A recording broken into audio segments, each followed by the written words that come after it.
You are listening to the War on the Rocks podcast on strategy, defense, and foreign affairs. My name is Aaron Stein, and I recently sat down with Kimberly Jackson, who's the Deputy Assistant Secretary of Defense for Force Readiness, and General David Berger, to talk about Force Readiness. We recorded this podcast last week, but it is coming out the day that General Berger hands over the reins as Commandant to the Marine Corps. We wish him well, and now on to the show. Hello and welcome to the War on the Rocks podcast. It's good to have you both on the show. Great, thanks for having us. Yeah, thank you so much. The reason I wanted to have this podcast is to talk about your article, Readiness Redefined. Now what? So for longtime listeners of this show, the first question is always scripted, which is when you sat down to write this article, why'd you want to do it? Probably two parts, and then I'll turn it over and see what the DASD said. But first, as a natural follow-on to the article that General Brown and I initially wrote and the work that's happened in between. So it was a way of capturing progress made since that article and what we saw out in front of us. And the why now, the timing of it, because I think we sense the urgency to describe readiness in a different way because of the pacing threat that's moving pretty quickly. And we have to, we can't wait 10 years to, in other words, to redefine it. We have to get to a better framework sooner than that because of the speed at which the threats are moving, primarily the PLAN. So what I would say is, I've been in this job for about 2.5 years. And about a month after I started in this job was when General Berger and General Brown wrote the article that General Berger referred to. And I remember reading it and thinking, this is exactly where I want to take the efforts of my office as well. And so my office partnered very closely and continues to partner really closely with the Marine Corps and a number of other organizations within the department on how do we try to achieve the strategic readiness strategy, and how do we try to push the department to think about readiness in a broader way. A couple of things there. Why now? I think there's a lot of momentum, not only because of the excitement and the progress that initial article really spurred in the department, and in some ways really captured in the department. This conversation about the need to be able to think about readiness, not just in the short term, but also over the long term and across different types of threats, across different types of dimensions of readiness, is something that a number of people in the department have been thinking about for a long time. But our opportunity has really been crystallized for a couple of different reasons. And I mentioned the momentum. The Deputy Secretary of Defense a couple of years ago told the department in a memo, said, hey, we have a lot of data in the department, and I need you to start sharing it. I need you to make sure that we're leveraging that data so that it can be utilized for decision support. And that has really helped us in a number of ways to be able to see ourselves more effectively. We have made a lot of progress in the last 2.5 years. And what we want to do is not only just keep going on that progress, but ensure that the public is also aware of a lot of those, the different strides that we have made in trying to implement a strategic readiness framework. So one of the things that you both touched on in the article was something I found really fascinating, which is this issue of culture. Right. I think anybody who walks around in this building, and really in any office building in the entire world, knows that each place has its own pace, has its own way of doing business, and that permeates down to, for lack of a better term, office culture. And one of the things that you two both write about is sort of the can-do attitude within the military. So when somebody asks you to do something, your answer is, I can't. It's, let me figure out how. So how have you seen that culture impact maybe decision-making across the department, and how has that impacted both of your thinking, about redefining readiness and how to think about readiness and, I guess, fuse the data, for lack of a better term, to improve decision-making across the department? The can-do attitude is a healthy one. It's not a negative, bad thing at all. That allows us all the way from the tactical level to with what you have to win, all back here in the building the same way. In other words, don't complain about what you don't have. Figure out a way to get there. So the attitude is a good one. It's also, the other side of the coin, though, is you can oversubscribe. You can sign yourself up. You can commit to more things than you can sustain in the long term.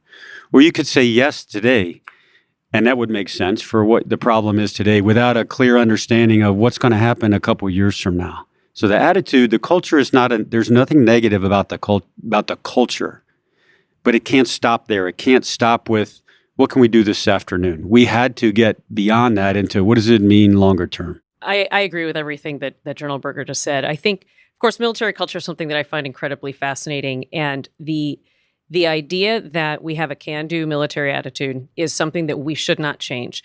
We are oriented as a Department of Defense to address near-term crises. That is what we're supposed to do by design, and we're not trying to get away from that. But it is a matter of also knowing that readiness requires that we be ready into the future and to be able to conduct whatever operations, whatever campaigns are necessary today, but that we articulate what that trade space is, and we have a clear understanding of what impacts are, whether they're positive or negative, when we make decisions today that will have cascading impacts into the future. We have to be mindful of what those are, not just so that we can improve decision support, but so that we can develop mitigation options so that we're better prepared to address any risks that might be incurred into the future. Just to continue that thread, it's not static either. In other words, if there's a problem brewing in one part of the world, all of us are going to be of a mind to how do we help him? What do we send her? What can we do to solve that problem, to deter that conflict from? We're just going to lean way, way forward. So it's not flat, year round or year to year. But each time that we lean forward and we commit more things, we have to give the secretary, what does it mean long term? He has to get that picture. So that's a good prompt. I'm going to go out of order on my questions here. Is that in the piece, one of the things I found interesting is that you used an FA-18 squadron example in the piece about this can-do attitude and the longer-term implications of readiness. And you wrote that if a senior leader asks for options to respond to a regional contingency, and the Hornet is asked to remain deployed longer, there's little thinking about the longer-term implications of that extended deployment because of the tendency, as we were just talking about, to say, yes, we can, right? And I'll say this, I think some people will be a little bit surprised to hear that.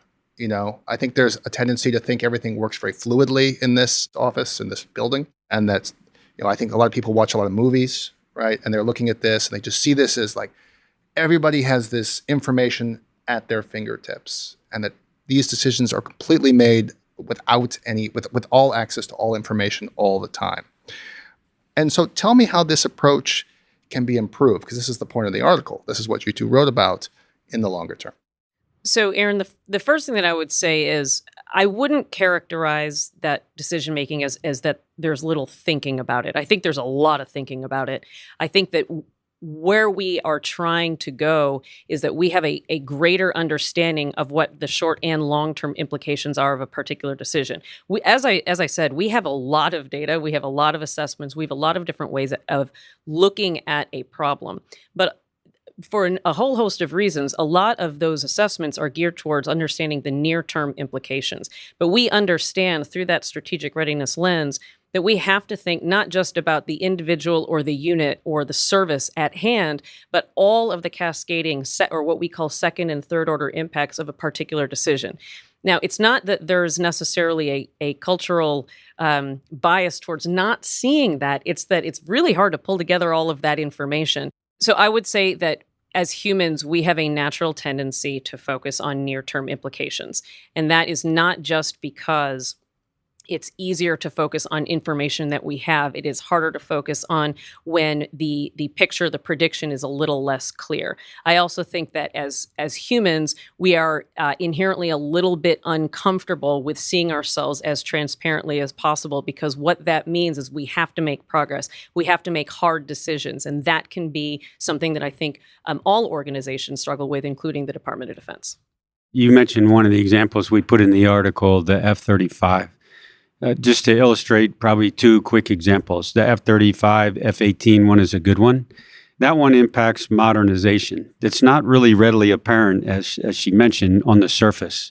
If you're deployed, in other words, with your squadron for 6 months, and the question is, well, things are brewing over there. What if we just extended you for another 30 days? Okay, that sounds pretty easy, right? What's the hard part?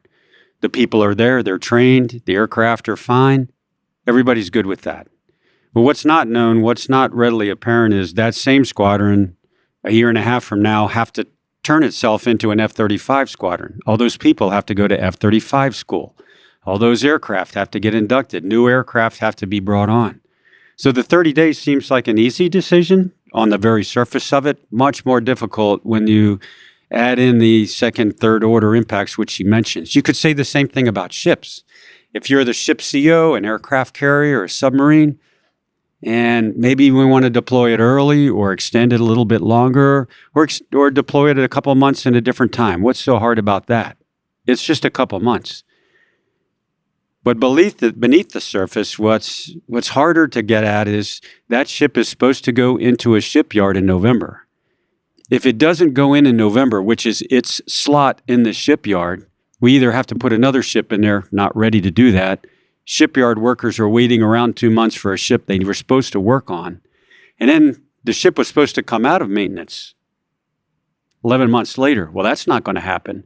But that ship's supposed to go back out on deployment a year and a half from now. That's not going to happen.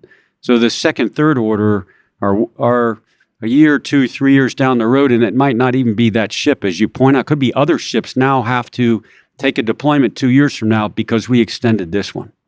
Let me drill down that a little bit. I mean, that was a really useful way to explain it. How would that data then be used for people who have never sat in this building, who have never had to brief anybody senior on these types of decisions? How would that frame how you would present this information, I guess, up the chain in terms of how you lay out options, and let's just say with a regional contingency? And we can continue with this to extend the deployment of an F-18 or an F-35 or even the ship's example. I'll start maybe with big picture. So it's important to note that already the secretary is already making these decisions. The secretary is thinking about decisions in a longer term timeline and a shorter term timeline. Essentially, what we are trying to do is highlight that information, whether that's qualitative or quantitative data, so that he understands the full complement of the impacts that are incurred on account of making those decisions. So it's about highlighting and making transparent some of those resulting impacts that General Berger was describing. I think there's different lenses, different perspectives at play all the time. The combatant commander, trying to accomplish what the Secretary of Defense has given him or her the task to do, trying to reduce the risk of something very bad happening, trying to prevent a conflict from happening. So they would like more resources to be able to have more insurance policy, try to prevent that. The Secretary is also going to be biased, as we all are, try to prevent a conflict from happening. Back to we're going to lean in a certain direction if there's that option. But that's got to be balanced against the long term, which is what's the cost? In other words, to frame it, in the end, the Secretary of Defense is making decisions based on how he sees risk. Our job is to give him as much clarity of what that risk is, with as much emotion taken out of the picture and much bias removed. This is just the facts, all the facts, so that he can, understanding the risk, he can accept it where it's most appropriate, I guess. Because if we can't give him the whole picture, then he's still going to make a decision, but he may not know exactly where the risk is because we haven't given him that picture.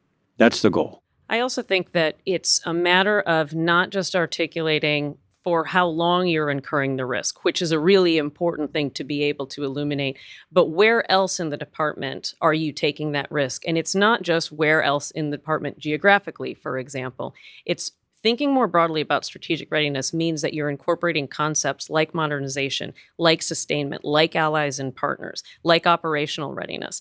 And when you are focusing on those different dimensions of strategic readiness, then you can start to connect the dots between, if I extend a deployment, maybe I'm seeing a impact in the short term when I think about the maintenance schedule or the deployment schedule for that particular unit, but there may be a whole lot of other resulting impacts that we wouldn't really be able to see or measure until further down the line and in different dimensions that we might traditionally orient or define with readiness. This framework is designed to bring in perspectives that represent those different dimensions throughout the department so that we can provide that more holistic picture. If we knew when the next conflict was going to happen and where, this would be an easy, much easier problem to solve, but we don't. No one does. Right. So if you're the decision makers, if you're the leaders here in this building, you have to manage strategic readiness based on an unknown of where and when. So for us and the secretary and combatant commanders, you're trying to maintain a level strategic readiness. In other words, when one view that may be helpful, that equates to responsiveness. How quickly, how effectively can I respond to a problem? So if you knew when that was going to happen and what kind of problem it was, boy, you could plan for that. We don't. Right. So one of the things you all are talking about, and it's referenced throughout the piece, is about, culture. In your experience, what has been what have you learned, I should say, about the challenges to cultural change that's come about from this? As you begin and try to push forward with this, what have you learned about it within this building? The last couple of years, I think, highlighted a couple minutes ago, every decision that we make, every decision leader here makes, is a combination of what evidence, what facts they have, and their own judgment, their own experience. If you lack the evidence, if you lack the data, right, you're going to fill that gap with, well, my gut tells me, my experience is, in my, best judgment. You're filling in the holes with not facts. You're filling in the holes with your gut. That's not good. So the culture part, in other words, we're not trying to negate it. These are human decisions. They always will be. It's not press a button, machine makes decision, we're done. All we're trying to do is elevate the facts, elevate the evidence so that when the decision maker needs to make a decision, it's not even 50-50. We have plenty of data there to inform them without the subjectivity as much as possible. It's a much better way to make a decision. And you understand long term what the consequences might be. I think I have a lot of lessons learned because, listen, any organization has a hard time changing. And the Department of Defense is not different. So this has certainly taken a lot of work on the part of my team and on the part of the teams that we have worked with across the department to get to even where we are now. So I would say number one lesson learned, you have to generate buy-in from all of the organizations that are going to be affected by this shift in perspective to strategic readiness. This is not just about the Office of the Secretary of Defense trying to push forward an initiative. This is about what would make sense in order to better support the decisions that our senior leaders are making? How can we do that? Generating that buy-in has been the way that we've approached it from day one, and it's the only reason that we've been able to make the progress that we've made is by partnerships like we've had with General Berger's team. I think the second piece is keying off of a point he made just a second ago. We make a point in the article, which is that decision support is not decision certainty. I think it's really important to say that because we are trying to provide as much objective analysis as we can. Let's look at what data exists so that we can understand what those resulting impacts are. But at the same time, that is intended to be a complement, an aid to the human-focused decision-making that we count on our senior leaders to be able to utilize.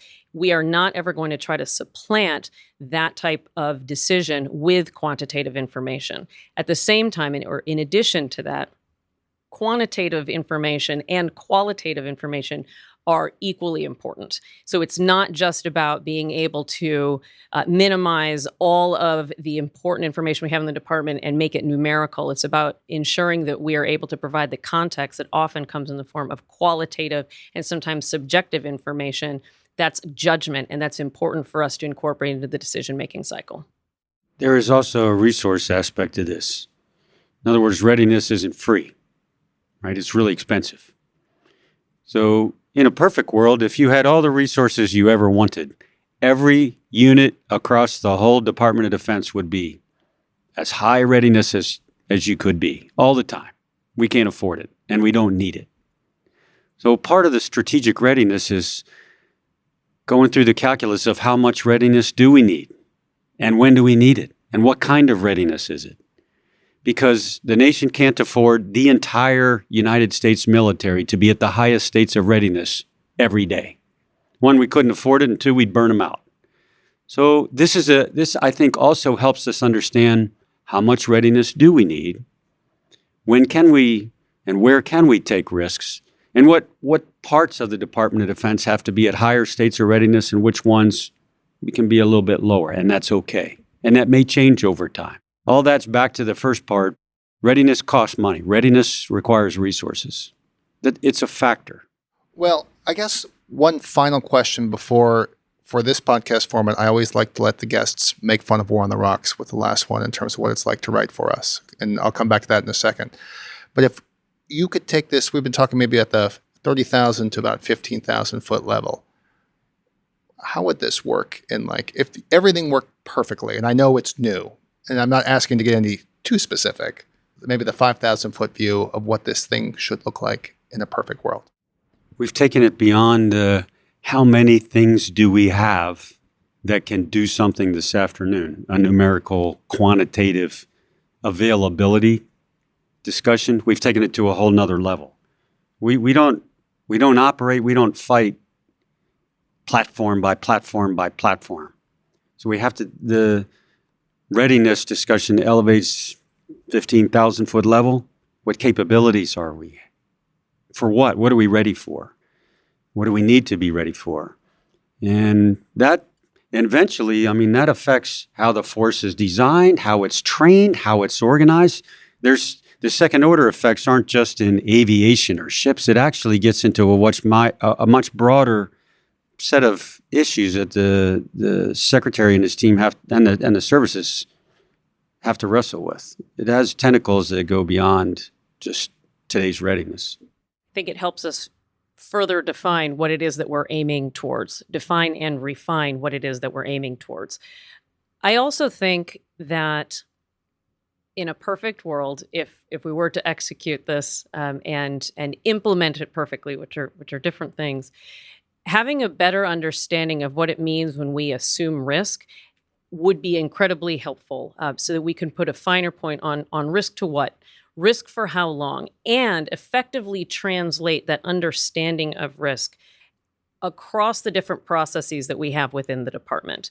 We have a number of very well-functioning, robust processes within the department. We talk a little bit about in the article, like global force management. We have a robust budget process, making sure that the issues that we highlight, the things that we want to apply resources to, where we want to make changes, where we're making progress, that those resonate similarly in each of those processes, so that when we pull a policy lever, we understand how that affects our resourcing levers and our force management levers. I think that would be strategic readiness utopia to me, is that we can ensure that all of those processes are similarly and quickly informed by that same information.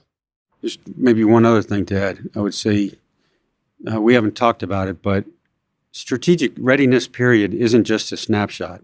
Probably at least as helpful to leaders is what are the trends. A better framework for strategic readiness will help us better see trends that you want to continue, you want to reinforce, or trends you want to reverse. Trends matter here. So I think a more clear picture of strategic readiness, a better framework, will also help us give a better picture of the trends. And then we'll know what corrective actions or reinforcing actions or whatever we need to do. It'll help us see the trends. You're talking about trends within the different services in terms of their readiness levels, or something beyond that? I would say different lenses here, but without going into detail, not the services, no, because that's not the grade sheet that matters. It's in areas, functional areas, or like TAC air or submarines or broad categories of things. What are the trends there? That's what I'm talking about. If I could add to that, I would say that another really interesting thing is about illuminating relationships. So as we identify more data and we identify more impacts that specific actions have on our readiness, to be able to uncover relationships that we didn't even know existed will be, I think, a really key component to advancing the Strategic Readiness Initiative. So what do I mean? What I like to talk about a lot is the way that we currently measure operational readiness is defined in a specific way. I'm really interested in how do we start thinking about unit cohesion and leadership and some of these harder to measure characteristics that I think we all know has an impact on the way a unit is able to do its job, but those are very hard things to capture and to measure. I would love to be able to understand more about that relationship, and I feel that if we continue to explore those relationships, we're probably going to uncover a whole lot of other second and third order, to use that term again, relationships that we don't even know about yet. So we've come to the end of our time here, and I promised everybody we'd be out on time. The final question is always, War on the Rocks has a reputation in Washington, D.C., I think amongst people who've written for it, as being, you can choose your T. I call it thorough. Other people call it tedious in terms of our editing process. And we encourage our authors, because many people who are listening to this have actually not written for the site. what's it like to write for War on the Rocks? And you are allowed to make fun of us as long as it's respectful. My T would be teasing, because I actually have never written for War on the Rocks, though it is something that Ryan Evans has teased me about for no less than, I would say, 7 or 8 years. I have teed up a number of articles that for one reason or another never was able to get published. So up until the, I believe, day that we had this published, he was sending me photos of Lucy pulling the football from Charlie Brown. So I'm glad to have finally been able to accomplish this with General Berger. I think most of us think most of the time if we're writing about trades, magazines, trade journals, that kind of thing, that's not writing for War on the Rocks. I think for War on the Rocks, it's fun because you have to put yourself in the seat of the reader, which could be any rank, anybody, any background. So it's a very different approach. It's not quite hands off the throttle or whatever you want to call it, but you actually have to put yourself in the reader's seat. And then what does that mean for when you're writing an article? Usually you write an article that would be great in some other journal, and then you tear it up and throw it in the trash can because that's not going to come, that nobody would understand that. Sounds like a bunch of theory. So you're right. I think War on the Rocks is more practitioner stuff, so you write in a different tone. It's a little sharper sometimes. It's a little more direct sometimes. But I think helpful because you can filter out all the other stuff that builds the case. You just get right to the point. I know you two have more pieces in store for us. Do you want to preview that now or leave the listeners in suspense? I don't know what to. I don't know where the future leads. I think this is not the end of this path, but I don't know. What do you think? I think that certainly I would relish the opportunity to. So look forward to doing that. I think that writing about strategic readiness from the demand side, and when I say demand side of what is it that we are specifically trying to achieve and how do we ensure that we are measuring our progress in such a way that it actually makes sense. We know that we are making progress in strategic readiness, or we know that we have some work to do. It will require a very specific definition of what that ultimate demand signal is. And I think that would make for an interesting piece. Two other areas, one which you mentioned earlier, trying to figure out how to measure the immeasurable. She talked about unit cohesion, leadership, the things that you can't count, that you don't go out there with a score sheet and say they have 4 of those. Those are easy and add up to readiness, but it's a lot harder when you get into the people side. There's more to be thought about and written there. It's harder to get your brain around. I think maybe one down the road also might be relative readiness. In other words, we're no longer measuring ourselves against how ready we were last week. Now what matters is the competition. How do we do that? How do we assess their readiness and ours relative to them? We haven't gone down that path yet. But readiness is only important if it gives you advantage, right? So it's a relative thing. And although when we didn't have a strategic competitor, I think it was fine to measure ourselves against last report or better than we were. That's not actually relevant anymore. Now it's, where are they? How are we relative to them? I think speaking of relative readiness, how do we also incorporate the concept of readiness of our allies and our partners? And how do we really think about our approaches from a strategic readiness perspective, working by, with, and through our allies and partners, and making sure that we are sharing the way that we are thinking about it, the way that we are measuring it, and that is complementary to the way that they are as well. It sounds like you two have more to write, and we'll be happy to host it, assuming you get through our editorial process. But I have a say in that, so I think you two have a good shot. So with that, thank you for having me in your dining room, sir. Thank you for the invite, and thanks everybody for listening. Thank you very much, Aaron. Thanks, Aaron.